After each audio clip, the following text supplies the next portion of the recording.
Hello students, welcome in right direction academy. आज से हम यूपीएसआई 1000 सीरीज लेकर आए हैं, जिसमें मैं आपको अभी तक के प्रीवियस ईयर सारे जीएस के क्वेश्चंस करवाऊंगी। जीएस के क्वेश्चंस हम बिल्कुल कॉन्सेप्ट के साथ क्लियर करेंगे, जो कि हमें आगे आने वाले एग्जाम्स में काफ़ी हेल्पफुल होगा। चलिए स्टूडेंट्स, फिर स्टार्ट करते हैं।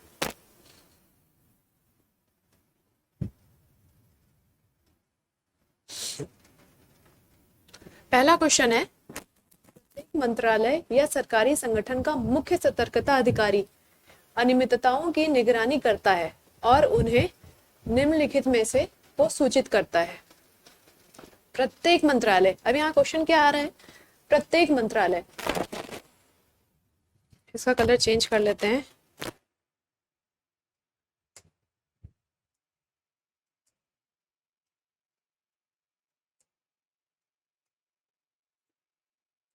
प्रत्येक मंत्रालय या सरकारी संगठन। तो आप इस क्वेश्चन से आप ये देख सकते हैं कि प्रत्येक मंत्रालय या संगठन, सरकारी संगठन में एक मुख्य सतर्कता अधिकारी होता है, जो कि अनियमितताओं की निगरानी करता है। लेकिन उससे बड़ा भी कोई एक ऑफिसर होता होगा जिसको ये आगे जाकर सूचित करता होगा, ताकि फर्दर जो भी इंक्वायरी है वो की जा सके। तो पहला है केंद्रीय सतर्कता आयोग, सर्वोच्च न्यायालय, वित्त मंत्री या प्रधानमंत्री। तो सबसे पहले हम देखते हैं मुख्य सतर्कता अधिकारी। अब आप ये क्वेश्चन अगर आप देखेंगे, अगर हम कॉन्सेप्ट से जाएं, तो मुख्य सतर्कता अधिकारी, अब बताइए, इतने सारे सरकारी संगठन है, इतने सारे मंत्रालय हैं, जैसे कि जल मंत्रालय है, कृषि मंत्रालय है, स्वास्थ्य मंत्रालय है। क्या सब में मुख्य सतर्कता अधिकारी जाएगा, पता लगाएगा कि कहाँ खराबी चल रही है, कहाँ करप्शन चल रहा है? नहीं। तो इसके पहले की सीरीज जो है, ये शुरू कहाँ से होता है? आप में से बहुत सारे लोग एसएससी की तैयारी कर रहे होंगे, जिसमें एक ऑडिट ऑफिसर होता है, ऑडिट ऑफिसर, जो अपने अपने विभाग की ऑडिटिंग करता है कि हाँ ये है। बहुत आप में से बहुत कुछ लोग उसमें से करप्शन कर भी ले जाएंगे और कुछ ईमानदार भी बने रहेंगे। तो जो ईमानदार रहेंगे वो अपने से ऊपर के ऑफिसर को बताएंगे कि देखिए यहाँ यहाँ करप्शन हो रहा है। फिर वो ऑफिसर मुख्य सतर्कता अधिकारी को सूचित करेगा। फिर मुख्य सतर्कता अधिकारी किसको सूचित करेगा? मुख्य सतर्कता अधिकारी आएगा केंद्रीय सतर्कता आयोग में, ये अपनी सूचना को इसको देगा। ठीक है। अब ये इसके पास जो इंफॉर्मेशन आई है वो राष्ट्रपति को देगा।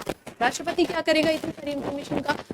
राष्ट्रपति उसको संसद के दोनों सदनों में रखवाएगा, जहां से उस सूचना पर संसद में चर्चा होगी कि सच में ऐसा कुछ हुआ है, कहाँ लूप होल्स हैं, कैसे हुआ है, उन सब पर इसमें संसद में चर्चा होगी। तो अब ये क्वेश्चंस ये भी पूछ सकता है कि मुख्य सतर्कता अधिकारी, अभी तो इस क्वेश्चन में पूछ लिया कि मुख्य सतर्कता अधिकारी किसको सूचित करता है, तो वो सूचित करता है केंद्रीय सतर्कता आयोग को। कुछ क्वेश्चन में हो सकता है कि पूछे कि आगे आने वाले क्वेश्चंस में आपसे किसी एग्जाम में पूछ सकता है कि केंद्रीय सतर्कता आयोग किसको सूचित करता है, अपनी सूचना किसको देता है, तो वो देगा राष्ट्रपति को। इसी तरह हमें हर क्वेश्चन को कॉन्सेप्ट के साथ समझना है। ठीक है। तो इससे आगे देखते हैं हम। सबसे ये भी देख लेते हैं कि केंद्रीय सतर्कता आयोग क्या है। अगर केंद्रीय सतर्कता आयोग को वो सूचित कर रहा है तो हमें इसके बारे में जानना भी जरूरी है। आपने देखा होगा कि एक बहुत सुना हुआ एक वाक्य है, जागो ग्राहक जागो। कंज्यूमर फोरम का ये एक ध्येय वाक्य है, जागो ग्राहक जागो। उसी तरह केंद्रीय सतर्कता आयोग का यह ध्येय वाक्य है, सतर्क भारत समृद्ध भारत। अब हम इसके बारे में जान लेते हैं कि ये है क्या केंद्रीय सतर्कता आयोग।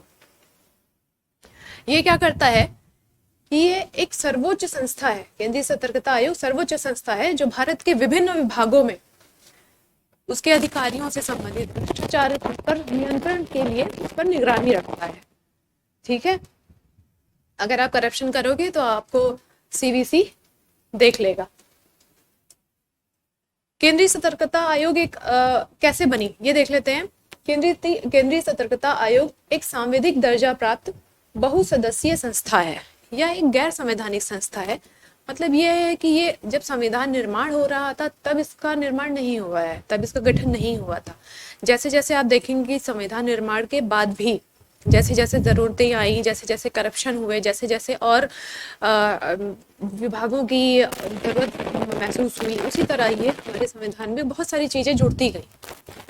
उसी में से एक है केंद्रीय सतर्कता आयोग, जिसका संविधान में कोई उल्लेख नहीं है, लेकिन इसका निर्माण किया गया है।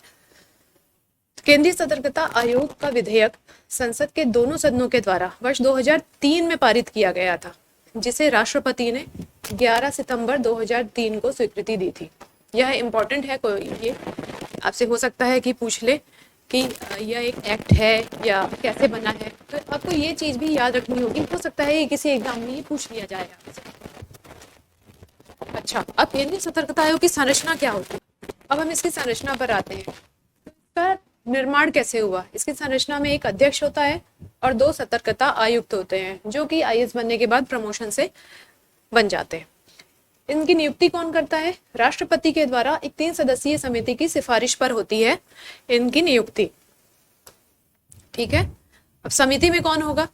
समिति में होंगे प्रधानमंत्री, लोकसभा में विपक्ष के नेता और केंद्रीय गृह मंत्री। ये तीनों मिलकर एक बैठक करेंगे कि हाँ किसको बनाना है। उसके बाद ये इस संरचना का वो निर्माण करते हैं। अच्छा, इसमें अध्यक्ष का कार्यकाल क्या होता है? 4 वर्ष, या अगर 65 वर्ष की आयु तक है। अगर कोई हो सकता है कि किसी की कार्यकाल 3 वर्ष ही हुआ है लेकिन 65 साल का हो गया है, तो उसका कार्यकाल 3 वर्ष का ही माना जाएगा, क्योंकि अंतिम है 65 वर्ष, जो भी पहले हो जाए। अच्छा, अब हम आते हैं कि अभी हमारे केंद्रीय सतर्कता आयुक्त कौन है? संजय कोठारी, जो कि अभी हमारे प्रेजेंट में केंद्रीय सतर्कता आयुक्त हैं, जो 25 अप्रैल से 2020 से अब तक के हमारे सीवीसी हैं। ठीक है स्टूडेंट्स, तो इस तरह से हम सारे क्वेश्चन को कॉन्सेप्ट के साथ क्लियर करते जाएंगे। प्रीवियस ईयर क्वेश्चन करने का मतलब ये नहीं होता है कि आप जितने भी क्वेश्चन आए हुए हैं उनको रट लिया। ये जो क्वेश्चन था उसमें रट लिया सतर्कता आयुक्त। हो सकता है कि सतर्कता आयुक्त अब पूछे ही ना, लेकिन सतर्कता आयुक्त के आसपास एक आपको क्लू मिल गया है इस कि आगे के हम क्वेश्चंस कैसे कर सकते हैं, आगे के एग्जाम्स की तैयारी कैसे कर सकते हैं। ठीक है, तो आसपास की सारी चीज़ों को बिल्कुल कॉन्सेप्ट के साथ पढ़ते हुए आगे चलना है। चलिए आते हैं नेक्स्ट क्वेश्चन पर।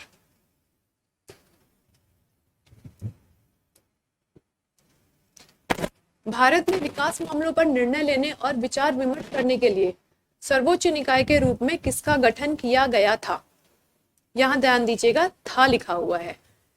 राष्ट्रीय विकास परिषद, कार्यक्रम मूल्यांकन संगठन, वित्त आयोग, अंतरराज्यीय परिषद। इसका मतलब होता है national development authority, sorry council. ठीक है, वित्त आयोग सबको पता है, फाइनेंस कमीशन, अंतरराज्यीय परिषद, इंटर स्टेट काउंसिल। अच्छा, तो वैसे तो देखा जाए तो एनडीसी अब आज की डेट में रिलेवेंट नहीं रहा है, लेकिन रिलेवेंसी हम अपने आधार पर नहीं डिसाइड कर सकते कि अच्छा ये पुरानी संस्था है, इसके बारे में नहीं पूछेंगे। ठीक है, वैसे तो कॉन्स्टिट्यूशन भी इतने सालों पहले बना हुआ है, लेकिन आज भी उससे क्वेश्चंस आते हैं। ठीक है, तो हमें जितनी भी स्टैट्यूटरी बॉडी है जो बनी थी और जो अभी नहीं है वर्किंग में, उसके बारे में भी थोड़ी सी जानकारी होनी चाहिए, ताकि अगर एग्जाम में कोई क्वेश्चन आता है तो हम उसे डील कर सकें।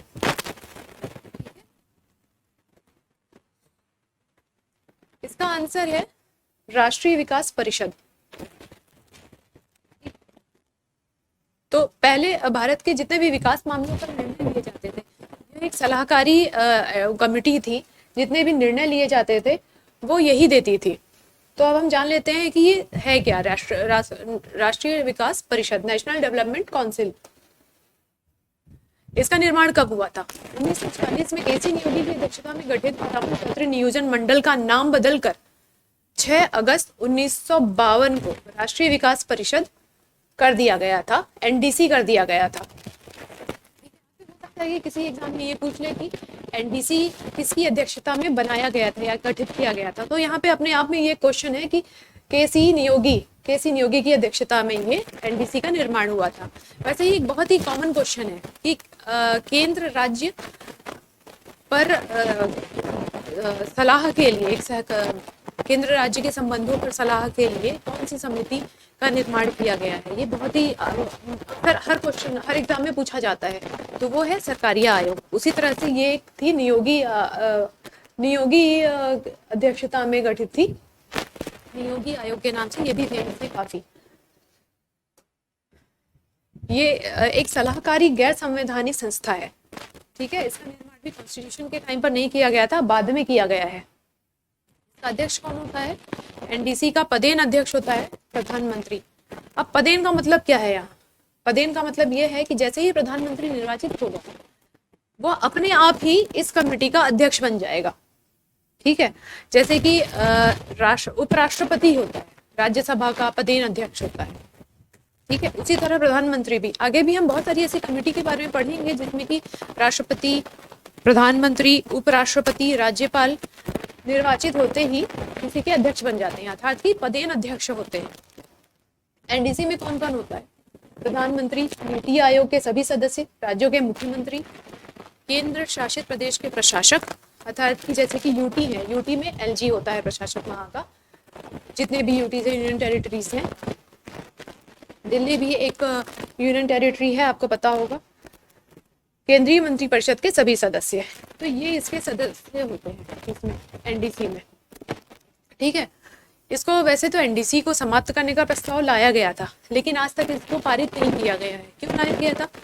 जैसे ही नरेंद्र मोदी जी की गवर्नमेंट आई, उसके बाद नीति आयोग को इतना शक्तिशाली बना दिया गया कि इसकी जरूरत ही नहीं पड़ती है, इसके एडवाइस की जरूरत ही नहीं पड़ती है। अदरवाइज पहले नीति आयोग के पहले आपको पता होगा प्लानिंग कमीशन थी, जो कि हमारी 5 सालों की देश की 5 साल की एक कैसे योजना क्या होनी चाहिए, कैसे हम विकास करेंगे, इसके बारे में निर्धारित करती थी, जिसको ये एनडीसी एडवाइस करता था कि इस तरह से होना चाहिए। लेकिन नीति आयोग में जो गवर्निंग बॉडी है इतनी शक्तिशाली है कि इसके एडवाइस की जरूरत ही नहीं पड़ती है।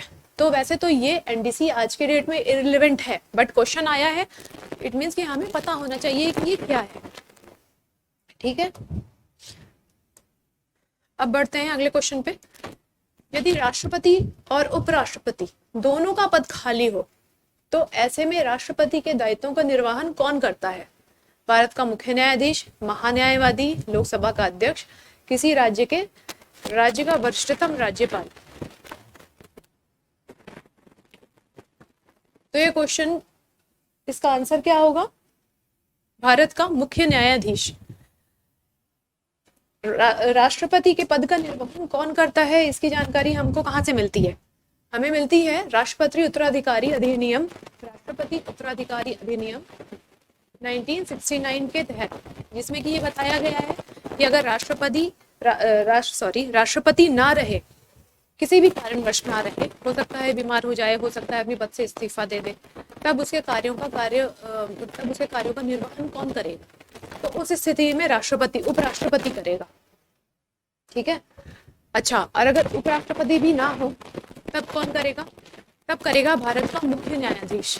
अगर भारत का मुख्य न्यायाधीश भी अवेलेबल ना हो, वैसे तो ये कंडीशन होती नहीं है, लेकिन अगर तब भी ना हो तो उच्चतम न्यायालय में जो सर्वोच्च न्यायाधीश होगा, जो वरिष्ठतम न्यायाधीश होगा, इसके अलावा भारत के मुख्य न्यायाधीश के अलावा उस समय जो भी वरिष्ठतम न्यायाधीश उपलब्ध होगा वो करेगा, ठीक है।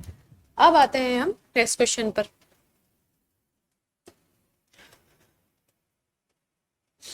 इनमें से कौन सा किसी राज्य के राज्यपाल के अधिकारों के बारे में सही है? वह किसी बिल पर अपनी सहमति रोक सकता है, वह किसी भी आकस्मिकता निधि में से अग्रिम दे सकता है। वैसे तो राज्यपाल की शक्ति राष्ट्रपति के लगभग बराबर होती है, लेकिन फिर भी कई मायनों में राज्यपाल की शक्तियां, जैसे कि माफ करने के उसमें अगर आप देखोगे, माफ करने के जो क्षमादान होता है, क्षमादान के मामले में आप देखोगे तो राज्यपाल की शक्ति राष्ट्रपति से कम है। ये सब हम आगे आगे के क्वेश्चंस में आता जाएगा, वैसे वैसे हम डिस्कस करते जाएंगे, कॉन्सेप्ट हम अपना क्लियर करते जाएंगे। ठीक है, अब यहाँ पर आया है आकस्मिकता निधि, इसको कहते हैं कॉन्टिजेंसी फंड। किसी भी मान लेते हैं राज्य में अचानक से कोई भयानक स्थिति उत्पन्न हो जाती है, बाढ़ आ जाती है, सुनामी आ जाती है, या फिर भूकंप आ जाता है, तब उस टाइम पे हम मतलब राज्य सरकार केंद्र सरकार के आगे हाथ नहीं फैलाएगी ना कि अरे अरे ये हो गया है, हमें पैसे दे दो, क्योंकि हमें तुरंत फंड की जरूरत होगी, तुरंत पैसे चाहिए। तो उस कंडीशन में क्या करेंगे, राज्यपाल अपनी आकस्मिकता निधि से पैसे निकाल कर दे देगा, क्योंकि उसको अपने राज्य के जितने नागरिक हैं उनको सेव करना है, उनको बचाना है। ठीक है, तो इस तरह से इसके पास दोनों शक्ति होती है, ए और क्यू, पी और क्यू दोनों होंगे इसके आंसर में। ठीक है, हम आगे बढ़ लेते हैं। राज्यपाल की शक्तियां।